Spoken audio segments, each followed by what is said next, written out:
Boa noite, meus irmãos.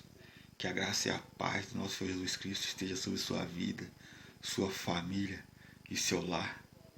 Nessa noite eu quero compartilhar com os irmãos uma palavra, a qual está aqui no livro de Eclesiastes, capítulo 9, versículo 8, que nos diz assim: Em todo tempo seja alva as tuas vestes, e nunca falte o óleo sobre a tua cabeça. O livro de Eclesiastes não identifica diretamente o seu autor, mas há alguns versículos que dão a entender que foi Salomão quem escreveu este livro. O livro de Eclesiastes foi provavelmente escrito no final do reino de Salomão, no ano de 935 a.C.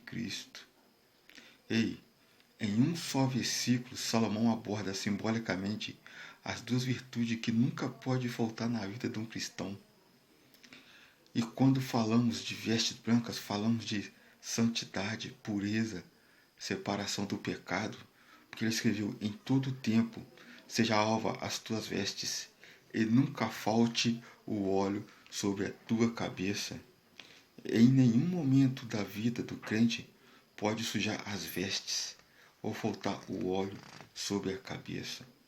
As nossas vestes espirituais precisam sim estar em todo tempo alvas, ou seja, brancas como a neve.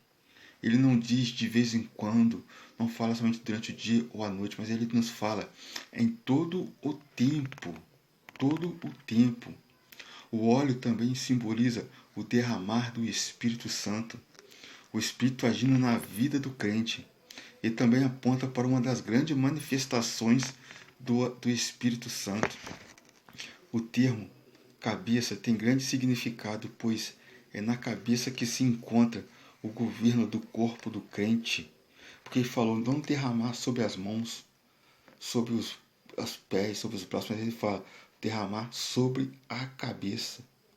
Não foi por acaso que Paulo identificou Jesus como sendo o cabeça da igreja. É porque é da cabeça que procede as leis e as ordens para o corpo. É na cabeça que se encontram os olhos, para que o crente veja as coisas espirituais de Deus, os ouvidos para ouvir a voz de Deus, os lábios para orar, louvar e glorificar a Deus.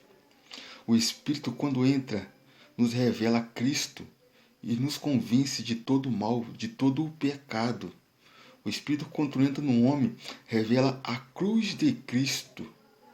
Aleluia. Fique com essa palavra, vem em nome de Jesus.